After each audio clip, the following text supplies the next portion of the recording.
percobaan ke Bali, kalau dengan bahan bakar BBM itu habis 1 juta, tapi dengan menggunakan mobil listrik itu hanya 200.000. Saya kira itu satu nilai efisiensi dari penggunaan mobil listrik itu. Hai guys, ketemu lagi di episode terbaru dari TKN, Teman Kala Ngopi. Bersama kita, Singgi Sahid dan juga kawan saya, Mas Aditya Himawan. Kita berencana akan mewawancarai salah satu komisaris dari PT PLN. Nah, beliau ini dikenal dekat secara pribadi dengan Pak Jokowi. Nah, mau tahu siapa? Yuk kita simak wawancara saya dan juga wawancara Mas Aditya Himawan berikut ini.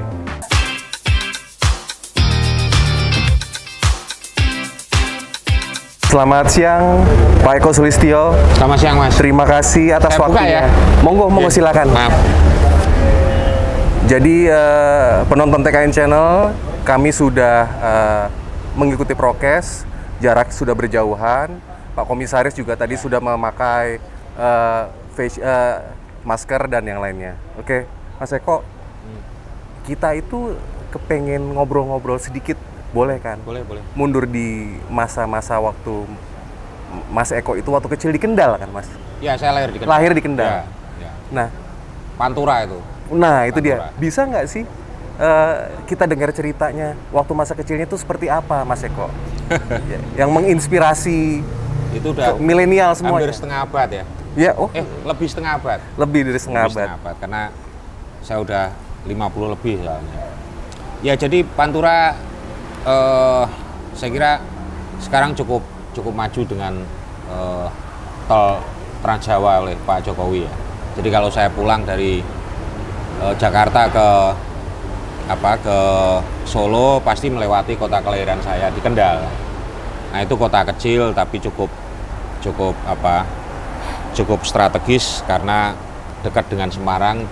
Sekarang mungkin tidak ada setengah jam ya. Kalau dulu bisa 1 jam, tapi sekarang dengan tol Trans Jawa bisa ya 20 menit lah Kendal Semarang itu. Mas Eko itu dari Saya lahir SD, SMA, SMP, SMA di Kendal. di situ. Ya. Mas Eko berapa bersaudara, Mas? Saya ada 4 bersaudara. 4 bersaudara. Yang menarik itu adalah gini, Mas. Siapa yang mungkin yang mempengaruhi Mas Eko sampai Mas Eko itu waktu kuliah itu ngambil fakultas sastra kan? Sastra, ya. Di Universitas 11 Maret. Nah, itu coba elaborasi ke kita deh. Ya, karena saya di SMA itu sosial ya. Dulu kan dibagi dulu ada program A3 namanya, sosial. Dulu memang ada biologi, ada fisika, saya dari sosial. Nah, di situ waktu itu masih ada jalur PMDK. Jalur PMDK itu masuk perguruan tinggi tanpa dites itu. Tapi berdasarkan nilai-nilai yang diperoleh selama di bangku SMA. Nah, di situ memang saya memilih sejarah di UNS dan kebetulan diterima. Ya, ada passion pasti ya, ada ketertarikan soal sejarah ya. Mas Adit, ada yang mau ditanyakan? Dari sejarah itu bagaimana ceritanya Pak Eko bisa akhirnya berkecimpung di dunia politik dan bisa berkenalan dengan Pak Jokowi, ada kisah singkatnya? Ya, itu terkait dengan aktivitas sebetulnya. Kemarin saya kan baru meluncurkan buku ya. Buku saya baru aja diterbitkan Kepustakaan Populer Gramedia. Kemarin saya launching roundtable tuh, keliling tuh ke Jogja, kemudian ke Solo. Nah, Jakarta yang belum. Nah, saat di Jogja itu saya dapat 1 gelar. Ada 2 gelar sebenarnya. Di Solo pun saya dikasih gelar juga. Di Jogja karena sifatnya itu dengan teman-teman aktivis yang waktu itu sepantaran, seusia ya, era 80-an. Nah, di sana ada salah seorang aktivis yang sekarang itu adik kelas saya sebenarnya, yang sekarang menjadi dosen di UGM. Dia mengatakan bahwa Mas Eko ini patutnya diberi gelar sejarawan politis, bukan sejarawan politik, bukan, tapi sejarawan politis. Karena aktivitas saya meskipun belajar sejarah, tapi aktivitas politiknya cukup kuat. Memang sejak mahasiswa, kemudian juga saat bekerja juga saya bekerja di sebuah NGO waktu itu yang cukup terkenal di Solo yang membidangi urusan lingkungan. Nah itu yang kaitannya dengan pekerjaan sekarang sangat mempengaruhi ya. Karena pada tahun-tahun 90-an saat saya mahasiswa, isu-isu soal renewable energy, soal mikrohidro, soal biomasa, itu udah saya pelajari di situ. Soal energi, sektor energi, soal nuklir misalnya, itu sudah kita pelajari di situ. Jadi sekarang tinggal memang dari awalnya itu ya. Iya. Kalau sekarang kira-kira Paris Agreement, dulu saya bicara pada era itu soal protokol Kyoto gitu. Tapi ini kan sebenarnya nyambung ya. Betul. Nyambung ke situ isunya. Jadi tadi soal apa saya bisa juga bertemu dengan Pak Jokowi dan ini karena aktivitas politik saya. Nah, selain aktivitas politik sejak mahasiswa, nah saya juga kemudian pasca reformasi itu karena waktu itu membentuk organisasi pengawas pemilu, kemudian saya masuk menjadi ketua KPU di Solo 2003, periode 2003-2008. Nah itu yang kemudian Pak Jokowi maju sebagai calon wali kota di era saya menjadi ketua KPU di Surakarta atau di Solo. Nah itu yang menarik itu Pak Eko. Konon katanya Pak Eko itu salah satu konseptor belusuan. Itu benar apa enggak itu? Ya itu. Jadi ini penting ini. Jadi memang Pak Jokowi itu punya karakter yang ingin selalu dekat. Nah ini istilahnya dia selalu ingin mengecharge energinya itu ke masyarakat. Gitu. Okay.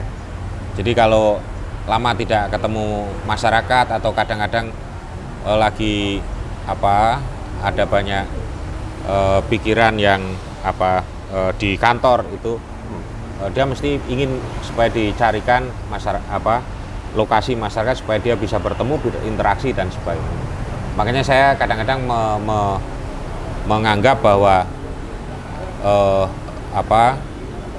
saya menggambarkan dari diri Pak Jokowi bahwa memang seorang pemimpin harus selalu mengecas energinya dengan masyarakat. Nah itu dia akan mendapat aura dari masyarakat, artinya itu dapat feedback, dapat masukan dan sebagainya untuk diimplementasikan dalam kebijakan. Iya, yang menarik itu kan berarti Mas Eko itu tahu karakter dari Pak Jokowi kan, makanya karena itu saya lama bergaul. Beliau itu mau mendatangi masyarakat, bukan masyarakat yang mendatangi beliau. Itulah sesuatu yang baru pada era itu. Iya, itu dia. Ya, saya hari kemarin kalau nggak salah ya, saya banyak karena di status Facebook saya, di IG saya juga saya ini salah satunya ini. Iya. Nah iya. Ya ini juga Pak Eko yang Iya pasti, ini kan lahir dari satu istilahnya refleksi saya ketika gimana sih orang-orang kok bikin quote kepemimpinan itu sering mengutip orang ini. Nah saya refleksi aja, saya sampaikan bahwa soal quote kepemimpinan misalnya bau keringat rakyat itu menjadi charger ya bagi seorang pemimpin. Jadi pemimpin yang ingin dekat dengan masyarakat, ingin memimpin sebuah misalnya apakah itu kabupaten, kota, kemudian gubernur atau Indonesia, ya bau keringat rakyat itu harus jadi charger gitu untuk mereka supaya selalu dekat, mengerti tentang masyarakat. Nah kita saksikan aja Pak Jokowi hari ini atau kemarin ya waktu di NTT dan di NTT itu tidak berjarak, karena dia kemudian merasa bahwa tenaga saya harus diisi terus oleh kedekatan dengan rakyat itu. Justru itu yang membuat uniknya Pak Jokowi, Pak. Ya, itu kuncinya. Itu dia kuncinya. Nah.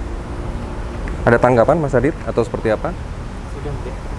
Nah sekarang kita masuk ke PLN ini Pak. Ya, monggo Nah. soal PLN gimana? Masalah PLN. Ya. Dengan support dan pengawasan dari Mas Eko, dari sekarang dan ke depannya. Apa sebetulnya yang diharapkan Mas Eko ke PLN ini? Ya, saya baru masuk di PLN ini belum lama ya. Belum ada setengah tahun, baru jalan mungkin 4 bulan ya. Karena saya lupa, ini sudah April ya. Ya 5 bulan lah, mau ke 5 bulan. Nah, kedudukan saya di situ kan masuk dalam Dewan Pengawas Ya. yang ada 11 orang dengan latar belakang pendidikan maupun kemudian kompetensi yang berbeda-beda ya. Misalnya ambil contoh Pak Amin sebagai komisaris utama, Amin Sunaryadi. Nah, pengalaman beliau yang pernah memimpin SKK Migas, kemudian menjadi wakil komisaris di perusahaan Freeport, kemudian juga pernah di KPK dan sebagainya. Nah, tentu latar belakang kompetensi beliau akan lebih banyak, apalagi sebagai komut, akan menjaga, selain mengkoordinasikan komisaris, dia akan menjaga kepentingan GCG ya. Jadi ini satu aturan untuk menjaga korporasi itu supaya tetap berjalan pada relnya, aturan peraturannya. Kira-kira itu di situ concernnya. Nah, kemudian tentu ada yang lainnya. Nah, tentu kemudian saya dengan latar belakang saya yang pernah menjadi deputi komunikasi politik di kantor staf presiden, kemudian juga passion saya terhadap renewable energy, kemudian seringnya saya juga aktivitas tulis menulis. Nah, soal hal-hal yang bersifat komunikasi, hal-hal yang bersifat handling komunikasi gitu ya, kemudian diseminasi informasi, ya saya bisa mewarnai gitu. Jadi semua itu khususnya dalam soal Dewan Komisaris, semua memiliki kompetensi dan kemampuan masing-masing. Dan ini saya anggap ketika saya masuk di PLN, kompetensi dari 11 orang ini cukup beragam dan bisa mumpuni lah ya. Mumpuni. Saya kira itu lebih dengan latar belakang juga Pak Eko juga ya. Ya, saya kira itu. Nah, Pak Eko, ada tanggapan mengenai saran agar PLN itu membentuk anak perusahaan khusus untuk mengelola stasiun penyedia listrik umum. Tanggapannya apa? Ya. PLN sebetulnya di dalam Perpres 55 2019 soal percepatan saya istilahkannya kendaraan berbasis baterai listrik ya. Itu memang diberi wewenang khusus untuk mendevelop namanya SPKLU ini. Ini yang ada di belakang ini SPKLU ya. Ini stasiun pengisian kendaraan listrik umum. Nah, sebetulnya ada 2 mandatnya. Selain SPKLU ini untuk roda 4 ya, ada stasiun penukaran baterai satunya. Nah, di sini nggak kelihatan ya. Nah, ini yang SPKLU. Nah, kemarin di Solo, saya ditanya Pak Eko ada di Solo atau di Jakarta. Saya bilang di Jakarta. Di Solo lagi ada launching kerjasama antara Grab kendaraan roda 2 dengan Pemkot dan kemudian PLN Kota Surakarta untuk launch soal charging kendaraan roda 2 Grab itu.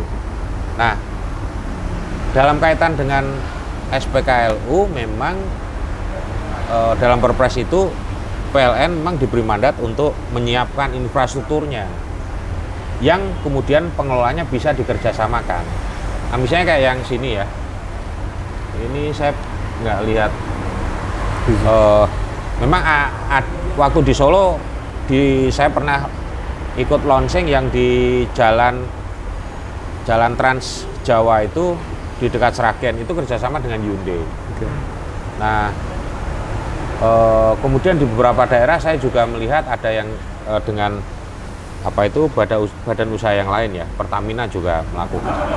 Jadi memang ketentuannya adalah meskipun mandatnya ada di PLN, tapi PLN bisa bekerja sama. Nah itu penyiapan infrastrukturnya. Seberapa Tapi kalau siap, Pak? Yang kalau tadi sebelum ke situ ya, yang kalau tadi disampaikan adalah pembentukan apa anak Holding, perusahaan atau ya. IBC tadi itu ya? ya itu adalah penyiapan soal baterainya. Iya. Jadi industri hulunya. Jadi penyiapan baterai listrik itu. Jadi industri baterai listrik. Itu yang sekarang Ya. memang sudah dibentuk. Saya akan ke sana, Pak. ya, Tapi kita oke. SPKLU dulu, Pak. Oh, oke. Seberapa siap pihak PLN menyediakan SPKLU itu, Pak? Ya, kita punya Dan roadmap seluruh ya. Indonesia juga, Pak? Sampai hari ini saya lihat data yang ada di PLN memang baru ada di 20 kota ya, 20 kota dengan 29 titik lokasi. Nah, di Jakarta sendiri ada sekitar 7 ya, 7 titik lokasi. Nah, ini salah satunya di sini. Di PLN ada juga, Di PLN kantor juga ada, PLN. ya. Jadi memang masih terbatas ya di daerah-daerah tertentu. Daerah-daerah atau lokasi tertentu. Nah, kalau makanya kemudian waktu saya ditanya nanti enaknya di PLN kantor pusat atau di mana? Saya lihat di sini lebih leluasa karena kalau di PLN ini juga PLN ya, maksudnya PLN di Jaya, parkirnya kemudian juga ini lebih banyak stasiun pengisiannya. Kalau di PLN kan cuma satu itu. Iya, cuma satu. Nah, di belakang saya lihat juga yang untuk bajai ada prototipenya, yang bajai, pengisian untuk bajai. Berarti roadmap ke depannya itu pasti juga sudah ada ya, Pak ya? Oh ya, sudah ada. Jadi Seberapa untuk kesiapannya per itu? tahunnya sudah. Jadi misalnya untuk tahun 2021 ini itu kita targetkan 168 Oke. titik lokasi. Nah, sampai tahun 2025 kira-kira 900-an, 1.500-an, 1.300 sekian 1.500 titik. titik. lokasi. Memungkinkan nggak sih, Pak, SPKLU itu akan one day atau kedepannya Yes. itu dimiliki oleh swasta seperti SPBU? SPBU. Memungkinkan nggak seperti itu sih? Saya kira sangat memungkinkan. Tapi untuk Kedepannya? hari ini memang Belum, itu ya pasti semua belum manennya belum kelihatan ya, karena ini sifatnya kan trigger dulu. Artinya apa? Artinya ini kan bisnis masa depan. Yes. Nah, baru kita juga memulai. Kemudian juga ini kan harus seiring juga dengan target pemerintah agar mobil listrik itu ada di jalanan itu sekian juta mobil misalnya. Atau kemudian termasuk yang roda 2. Nah, kita sudah menargetkan tuh tahun 2030 Kementerian SDM sudah membuat roadmap kira-kira 2 juta kendaraan listrik di jalanan. 2 juta untuk 2 juta. roda 4, Ya. yang 13 juta itu roda 2. Oke. Nah, artinya apa? Dengan target-target itu peluang bisnis akan bisa dilihat gitu. Nah, ini yang memungkinkan kemudian keikutsertaan swasta nantinya akan memiliki prospek di sana. Kalau sekarang sifatnya lebih pada karena misalnya Hyundai punya produk mobil listrik Hyundai, sehingga dia mau nggak mau harus punya atau bekerja sama dengan PLN untuk mendirikan SPKLU semacam ini. Jadi sifatnya masih dikembangkan oleh pabrikan-pabrikan mobil yang ada. Ke depan saya kira Semakin berkembang, semakin jumlah kendaraan misalnya kendaraan berbasis baterai listrik ini akan berkembang juga. 2030 itu katanya Bapak bilang 2 juta kendaraan. Betul, dan betul. 2 juta roda 2. Betul. Pada saat itu berarti targetnya SPKLU sudah berapa titik di seluruh Republik Indonesia? Itu dalam data saya berapa ya tadi? Kalau sebentar, saya karena soal data itu 2030 ya. Udah 6 juta. 6 juta 6 juta ya. 6 juta titik. di seluruh Indonesia. Iya, 2030 ya. Kalau yang apa ini? Pengisian baterainya. penukaran baterainya itu sekitar 254 juta kan. 254 juta titik. Iya, iya. Tadi Mas Eko kan bicara mengenai baterai nih Mas. Nah, konsorsium yang terdiri dari 4 BUMN itu kan MindID, PT PLN, Energi Pertamina, Pertamina, PLN. Antam dan PT PLN sendiri itu. Nah, kan sudah mendirikan IBC tadi Iya, itu kan. iya, sudah. Apa langkah yang konkret, one step untuk kontribusi dari ini program mobil listrik di Indonesia itu? Langkah dari IBC tadi itu? Ya, ya itu di-create oleh Kementerian BUMN. Karena ini semuanya BUMN ya, PLN, MindID, Ya. kemudian Pertamina. Nah, Dan Antam ya? ya itu bagian dari MindID, Inalum ya. Nah, itu memang di-create sebagai bagian untuk merancang ekosistem industri masa depan yang bernama mobil listrik ini. Jadi itu untuk menguasai istilahnya hulunya, karena akan memproduksi baterai komponen dari kendaraan listrik yang bernama baterai listrik. Nah itu yang dengan respon yang cepat saya kira Kementerian BUMN sudah men-setup itu, yang kami kemudian bisa share dengan BUMN yang lain ya, untuk artinya kami itu PLN ya. Nah nantinya tentu tugas pokok fungsi mereka adalah untuk memproduksi komponen baterai listrik untuk kendaraan roda 4 maupun roda 2. Dari gabungan keempat BUMN itu, tupoksinya dari PT PLN sendiri itu fokusnya kemana, Mas? Mas Eko? Ya, jadi itu industri holding ya. Artinya kemudian bahwa PLN kalau kita lihat dari ekosistem dari mobil listrik ini kan,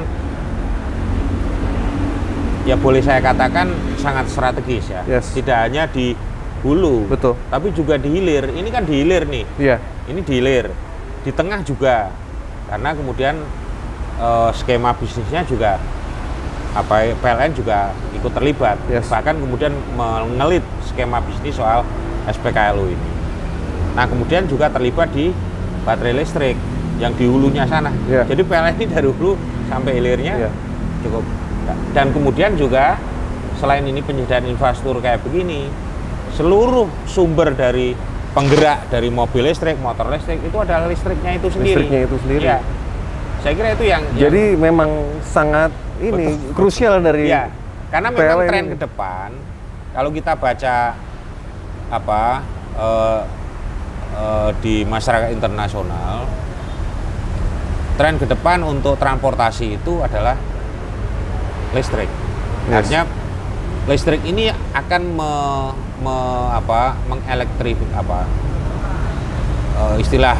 istilah mudah saya melistriki jalan raya gitu. Yang selama ini katakanlah kendaraan-kendaraan atau mobil-mobil yang berbahan bakar fosil, yaitu kan BBM, solar, nah itu akan diganti oleh listrik. Nah inilah yang kemudian listrik akan menjadi strategis ke depan. Dan yang paling penting bagaimana kesiapan kita, kesiapan PLN maksudnya. Nah tentu ini akan menjadi bagian dari kerangka bisnis PLN ya, karena langkah-langkah yang kita siapkan juga dalam mempercepat transisi ke kendaraan listrik atau mobil listrik ini, kita juga memberikan insentif ke masyarakat ya, sebagai bagian untuk mempercepat tadi. Ya misalnya untuk charging di rumah dalam mulai jam 10 malam misalnya, itu akan diberikan diskon 30% ke masyarakat. Karena misalnya yang punya kendaraan roda 2 atau mobil pun bisa di-charge di rumah. Dan itu berupa token berarti ya, Berapa Pak? Ya? token? Ya. Jadi itu lebih enak lagi kan, Betul. soalnya kalau token Betul, itu kan. betul, ya. Oke. Pak Eko setuju nggak kalau ada yang bilang bahwa kedepannya itu mobil listrik adalah game changer? Yes, saya kira betul. Nah, Sebetulnya bisa bukan tolong mobil elaborasi? listriknya ya. Salah satunya. Bukan, maksudnya Jadi adalah apanya? baterai listriknya itu. Oke. Ya, baterai listriknya yang menjadi game changer. Itu dia. Nah, apa yang saya maksudkan game changer ini adalah bahwa faktor itu bisa merubah seluruh keadaan, seluruh permainan kalau di dalam olahraga misalnya. Iya. Itulah yang saya maksudkan dengan game changer. Nah, industri motor listrik dan baterai listrik ini tidak hanya industri masa depan, tapi juga industri yang lebih ramah lingkungan, yang kemudian mengajak masyarakat berperilaku rendah karbon. Itu jelas, dia nggak taruhlah sangat kecil sekali emisinya. Nah, padahal dunia transportasi itu sektor yang menyumbang emisi paling besar, itu 24% tuh dari sektor transportasi. Jadi pilihan kepada industri masa depan yang berbasis listrik ini, itu pilihan kepada industri yang ramah lingkungan. Oke. Nah, itu betul. satu ya. Itu satu. Kemudian yang kedua, kalau kemudian tadi yang saya maksudkan penyiapan holding baterai listrik itu kita bisa lakukan nantinya di kemudian hari. Sekarang sudah, tapi artinya bisnis itu nanti akan dikembangkan di Indonesia, bahwa hulunya juga kepegang. Oke. Nah, kalau hulunya sudah kepegang artinya apa? Satu, kita bisa akan menurunkan harga mobil listrik itu sendiri ya. Itu dia. Ya, Yang sekarang masih tinggi kan? Karena ya boleh dikatakan tuh masih tinggi karena sepertiga komponen Betul. dari harga itu ada di baterai. Yes. Taruhlah kalau misalnya ada Hyundai yang harga 600 juta, sepertiganya itu 200 juta adalah hanya untuk baterai. Nah, kalau itu komponennya nanti bisa diolah di dalam negeri, artinya produksi di dalam negeri, itu akan terjadi penurunan Cost-nya lagi berkurang. Nah, itu saya kira akan menekan ya. Nah, kemudian yang paling penting juga bahwa komponen mobil listrik ini nantinya saya katakan hampir seluruhnya adalah komponen produksi dalam negeri. Mulai baterainya, mulai suku cadangnya dan sebagainya. Bahkan sumber-sumber baterai itu litiumnya, kemudian nikelnya sebagai bahan dasar. Iya. Karena kita kan penghasil nikel terbesar di dunia. Cadangannya ada 24% itu ada di Indonesia. Nah, itu artinya apa, Bah? Seluruh komponen ini ada di dalam negeri. Nah, kalau ada di dalam negeri, ketergantungan kita nanti kepada devisa ya. Karena dengan mobil listrik ini kan kita akan mengurangi banyak ketergantungan soal BBM pasti. Yes. Yang selama ini masih diimpor sebagian. Setengah masih diimpor. Itu kalau dihitung setahun kira-kira 200 triliun. Nah, itu sangat bisa ditekan itu nantinya. Nah, artinya apa? Satu lagi, kita akan menghemat soal devisa. Selain lingkungan adalah soal devisa. Nah, itu yang saya kira penting. Dan kemudian karena komponennya tadi saya katakan diambil dari dalam negeri, diproduk dari dalam negeri, itu ketahanan energi kita, sehingga kita tidak tergantung pada luar negeri misalnya. Kalau ini berbeda dengan saat kita mengimpor BBM, yes. Kan separuh dari kebutuhan kita tergantung dari luar negeri. Kalau ini semua dari kita, artinya apa? Ketahanan energi kita akan makin andal gitu, karena komponennya ada di dalam negeri kita. Jadi tadi satu soal lingkungan, kita ramah lingkungan, perilaku rendah karbon akan terbentuk, kemudian juga pengurangan devisa akan kita capai, kemudian juga soal ketahanan energi. Jadi dari hulu ke hilir kita. Hulu ke hilir. Nah, itu Pak Presiden mengatakan kita harus bisa mengontrol seluruhnya. Dan ini industri masa depan yang harus jadi epicentrum di Indonesia. Nah, itu yang saya katakan menjadi penting bahwa industri ini akan bisa menjadi game changers.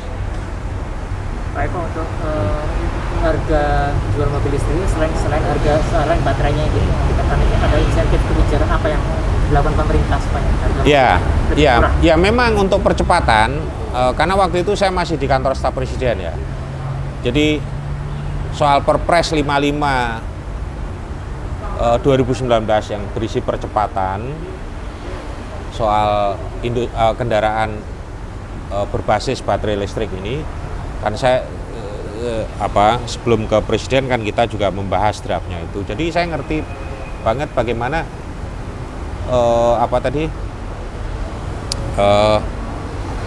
soal insentif itu diatur di situ. Jadi insentif itu bisa berupa insentif fiskal maupun non fiskal. Tidak hanya diberikan kepada para masyarakat, perorangan, pengusaha, kemudian juga para lembaga-lembaga yang mengembangkan, misalnya universitas atau Balitbank yang mengembangkan soal misalnya penelitian-penelitian tentang mobil listrik. Nah, Pak Eko, ini sudah hampir menjelang akhir wawancara nih. Ada pesan-pesan apa, ada program apa dari PLN yang terbaru? Monggo silakan dielaborasi di sini di TKN Channel. Dalam konteks mempercepat transisi mobil listrik, ya, PLN memang tidak hanya menjalankan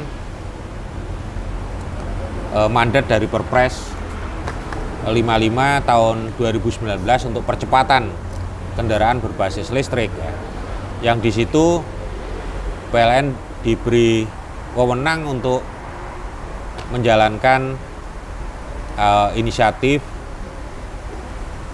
pembentukan infrastruktur SPKLU maupun stasiun penukaran baterai listrik, dan itu kita lakukan dengan schedule atau jadwal yang juga telah diatur oleh regulasi Permen ESDM. Jadi berdasarkan peraturan Menteri ESDM nomor 13 2020. Jadi yang tadi saya sampaikan soal pada tahun 2021 akan ada 168 titik lokasi, kemudian sampai nanti tahun 2030 dan sebagainya. Jadi semacam roadmap untuk pembentukan infrastruktur, istilahnya catu dayanya, pengisian dayanya. Nah, kemudian juga PLN sudah menyiapkan charge in-nya, jadi semacam platform untuk pengisian SPKLU ini menggunakan aplikasi, ya. Nah, kemudian juga soal tadi insentif catu daya yang dilakukan oleh konsumen atau pelanggan pada jam-jam tertentu, maksudnya jam malam hari yang ada diskon 30%. Nah, kemudian belum lama ini dalam 1 minggu yang lalu Pak Erik sebagai Menteri BUMN telah melaunch pembentukan holding Indonesia Baterai yang kami dari PLN juga terlibat di dalamnya. Tentu ini akan menjadi satu ekosistem baru untuk mengelola bisnis ke depan soal mobil listrik dan baterai listrik pada wilayah hulunya. Nah, karena apa? Ini untuk merespon banyaknya investasi yang sudah mulai menjajaki, tidak hanya menjajaki tapi mengikat komitmen dan akan melakukan kerjasama untuk pengembangan baterai listrik itu. Ya seperti LG Chem, ya, mereka sudah menyampaikan ada 9,8 miliar dolar atau sekitar 100, hampir 150 triliun untuk investasi di Indonesia. Belum lagi terakhir dari Jepang, kemudian Tesla juga. Jadi ini memang satu, ya kalau kita mau bicara ini karunia yang diberikan oleh bangsa Indonesia terhadap sumber daya alamnya, terutama nikel, yang menjadi bagian penting dari komponen baterai listrik, yaitu yang harus kita urus secara baik, ya. Artinya supaya kemudian itu bisa dikembalikan pada sebesar-besarnya kemakmuran rakyat. Itu saya kira kuncinya. Iya. Ya. Kuncinya sih sebetulnya yang benar yang ngurus, ya Pak. Yes, saya kira itu. Pak Eko, terima kasih sekali. Jangan lupa, tapi nanti kita ada peragaan, ya Pak, ya. Cara mengisinya? Demo. Nanti biar dibantu juga oleh dari pihak pengelola ya. Siap. Oke teman-teman, itulah wawancara saya dengan salah satu komisaris dari PLN, Pak Eko Sulistyo.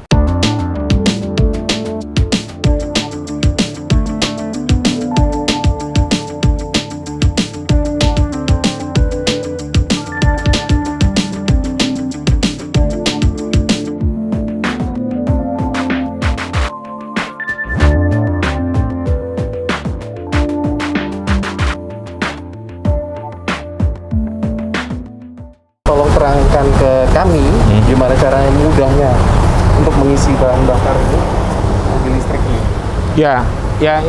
Ini yang dari stasiun pengisian daya ini memang ada beberapa semacam chargingnya ya. Yes. Nah, ini ada charging yang untuk AC, tapi ini lebih lambat ya, Mas. Ya, yang kita mau kalau untuk pengisian yang cepat nih kita pakai yang fast charging ini ya. Ini saya juga baru dikasih keterangan. Ini yang fast chargingnya Mas ya. Nah untuk pengisian ini kita bisa menggunakan aplikasi. Ini bisa di charge in-nya dari PLN ya. Ini akan mengisi secara otomatis. Tadi sudah disampaikan bahwa kebutuhan untuk pengisian itu 5 kWh ya. 5 kWh sehingga kemudian secara aplikasi akan menghitung dengan secara otomatis nanti berapa yang harus dibayar kan. Betul Pak. Ya. Jadi ini satu sistem yang kita ciptakan untuk pelanggan juga bisa langsung mengontrol kebutuhan kebutuhan KWH-nya dan berapa uang yang harus dibayarkan ya. Di sini juga keterangannya lengkap Pak. Ya. Misalkan kebutuhan 5 kW waktunya sekitar sekian. Ya. Terus ini energi yang sudah tertransfer, kemudian ini dayanya, daya yang digunakan plugnya. Bisa dicocokin juga dengan head unit yang ada di mobilnya. Dan di sini juga terpantau real time Pak. Jadi kalau nyetop kita bisa di lokasi manapun, asalkan terkoneksi dengan internet. Ya. Melakukan stop atau monitoring udah berapa kW sih yang masuk mobil saya. Ada sosialisasi nggak untuk penggunaannya ini nanti? Jadi untuk pengguna awam itu jadi dipermudah lah. Sementara ini kami akan Pak, menempel nanti Pak di sini. Oke. Cara-cara pemakaiannya. Step-stepnya ya, seperti apa ya? Iya, betul. Ada yang mau ditambahkan, Pak Eko? Ya, ini kan tadi sudah diterangkan dari pihak pengelola. Yes. Nah, sistem ini, sistem charge menggunakan aplikasi untuk SPKLU ini, memang PLN sudah melakukan upaya sosialisasi. Bisa kita lihat di PLN Mobile Phone ya. Kita sudah sosialisasikan. Kemudian di aset-aset sosial media kita juga kita sudah sosialisasikan itu. Nah saya kira ini cukup mudah masyarakat untuk menggunakan itu ya. Selama memang dia punya perangkat handphone pintar ini. Ya, smartphone ini. Ya. Smartphone. Aplikasinya bisa diunduh di mana saja ya. Betul.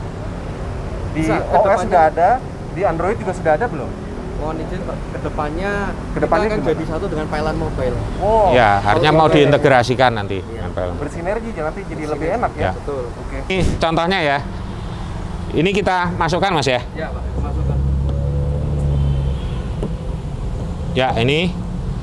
Nah, untuk keterangan pengisian ini karena ini sudah 80% ya diisi ya. Jadi tinggal 20%. Betul Pak. Nah, 20% ini berapa menit Mas kira-kira? Kurang lebih 30 menit Pak. Ya setengah jam lagi Mas. 20% itu setengah jam. Jadi kalau kemampuan seluruh daya ini kita isi dari 0%, berarti kira-kira 1,5 ya? Betul Pak. 1,5 membutuhkan 1,5 jam untuk pengisiannya Mas. Saya kira ini cukup mudah ya. Nah soal jarak kilometernya, kemudian perbandingan dengan tadi kan saya juga sampaikan soal lebih ngirit, lebih irit, lebih efisien daripada menggunakan kendaraan yang bahan bakar fosil. Itu kira-kira hampir 1/5-nya. karena kami dari PLN juga pernah menguji. Jadi kira-kira kalau pada kilometer yang sama kendaraan dengan BBM butuh 500.000, kita kira-kira di angka 100.000. Jadi seperlimanya kita lebih efisien. Nah, kita juga pernah, komisaris anggota kami, Mas Dudi, pernah menjalankan percobaan ke Bali. Kalau dengan bahan bakar BBM itu habis 1 juta, tapi dengan menggunakan mobil listrik itu hanya 200.000. Saya kira itu satu nilai efisiensi dari penggunaan mobil listrik itu. Yeah. Mau lihat di dalamnya, monggo bisa diterangkan, Mas.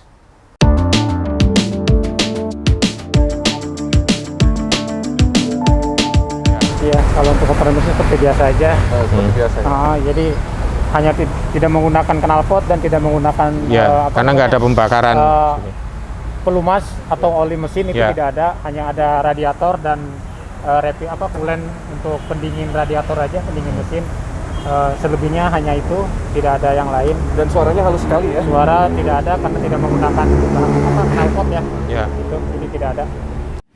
Oke, untuk kemudi sendiri ini banyak fitur ya.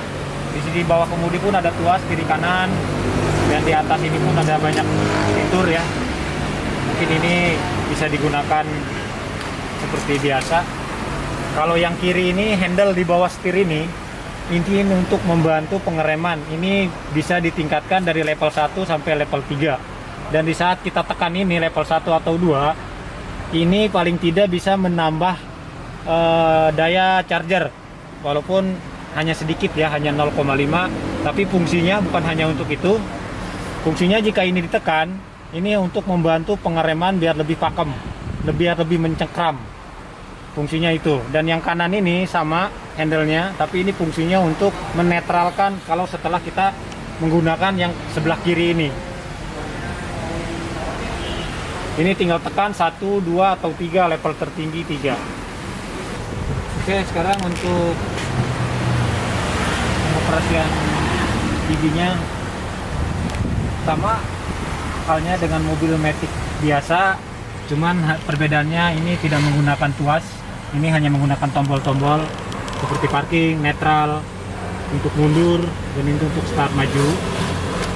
Dan pengoperasinya sama, sebelum kita menekan tombol di antara ini, kita harus menginjak pedal rem. Karena kalau tidak diinjak, dia tidak akan bisa. Nah, harus diinjak dulu, baru kita tekan, mau mundur ataupun mau maju. Tinggal tekan sekali, udah bisa untuk jalan. Pak Eko, luar biasa sekali mobil listrik. Ada pesan-pesan terakhir untuk pemirsa TKN Channel, para milenial ke depannya seperti apa? Dengan adanya Pak Eko di sini, PLN ini? Ya, saya kira seperti yang disampaikan oleh Pak Jokowi selaku Presiden kita, bahwa mobil listrik ini akan menjadi industri masa depan kita, dan pemerintah telah menyiapkan segala sesuatunya, ekosistemnya, kemudian juga regulasi yang akan membuat mobil listrik ini nantinya tidak hanya mengangkat citra Indonesia, tapi juga memiliki kemanfaatan buat masyarakat Indonesia. Saya kira itu. Terima kasih. Hai guys, sampai di sini dulu wawancara saya bersama Mas Aditya Himawan dan juga komisaris dari PT PLN, Mas Eko Sulistyo. Semoga kalian mendapat inspirasi dari isi wawancara ini. Sampai jumpa dan ciao.